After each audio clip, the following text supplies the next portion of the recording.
নমস্কার বন্ধুরা, welcome to WB এক্সামিনিয়া। আজ আমরা এইচসিএফ এলসিএমের ওপর আরও একটি অঙ্ক নিয়ে এসেছি। অবশ্যই এই ধরনের অঙ্কগুলো ডাব্লিউবি এসএসসি যে ক্লার্কশিপ এবং গ্রুপ ডির জন্য প্র্যাকটিস করবেন। এই ধরনের অঙ্ক কিন্তু বারবার পরীক্ষায় চলে আসে। এখানে দেখুন তিনটি ফ্র্যাকশান দেওয়া আছে, 3-4, 5-6 আর 6-7। এর গসাগু বের করতে বলেছে।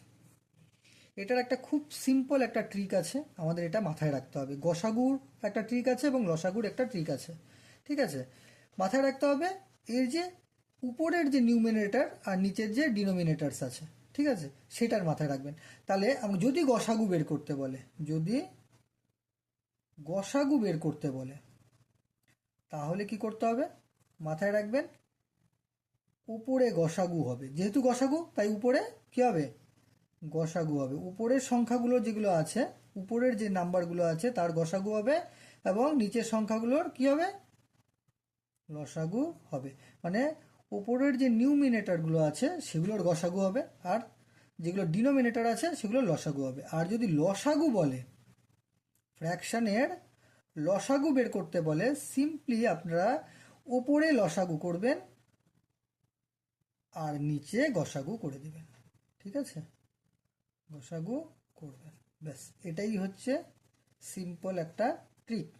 গসাগু যদি ফ্র্যাকশনের গসাগু বের করতে বলে, উপরে গসাগু হবে নিচে লসাগু হবে। লসাগু বের করতে বলে উপরে লসাগু হবে নিচে গসাগু হবে। তাহলে এখানটায় দেখুন, যেহেতু গসাগু বের করতে বলেছে, তাহলে উপরের সংখ্যাগুলো গসাগু হবে। তাহলে উপরে কত আছে? 3, 5 আর 6 এদের গসাগু, আর নিচে হচ্ছে 4, 6 আর 7 এদের লসাগু। তাহলে 3, 5 আর 6 এর গসাগু কত?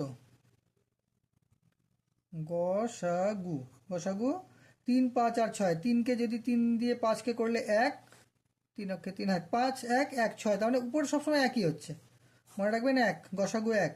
আর এটার লসাগু 4, 6 আর 7-এর লসাগু 2 দিয়ে, 2 দুগুণি 4, 3 দুগুণি 6 আর 7। তাহলে 3 7 21, 2 দুগুণি 4, 21, 4, 4 মানে 84, 84, তাই তো? 21 আর 4, 4, 4 দুগুণি 8, 84। তাহলে নিচে লসাগু, তাই না? লসাগু কত? 84। তাহলে 1/84 হচ্ছে এর উত্তর, যদি গসাগু বের করতে বলে। বা আমি এইচসিএফ লিখছি, ঠিক আছে? মাথায় রাখবেন এইচসিএফ লিখে দিচ্ছি আমি। যদি এইচসিএফ বের করতে বলে তাহলে উপরে এইচসিএফ নিচে এলসিএম, আর যদি এলসিএম বের করতে বলে তাহলে উপরে এলসিএম নিচে এইচসিএফ। সিম্পল। তাহলে এটার উত্তর কি হবে? 1/84। এই ধরনের অঙ্ক কিন্তু বারবার পরীক্ষায় দেয়। এরকম আমি আপনাদের একটি অঙ্ক দিলাম, অবশ্যই একটু প্র্যাকটিস করবেন এবং উত্তরটি কমেন্টে জানাবেন। এখানে 6, 15-র 4, 18-র 20 এর গসাগু বের করতে বলেছি।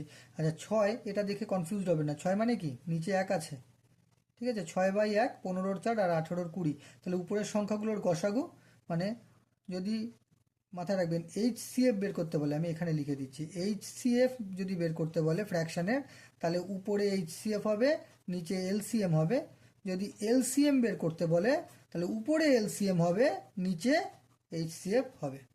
অ্যান্সারটা করে অবশ্যই কমেন্টে জানাবেন। ধন্যবাদ।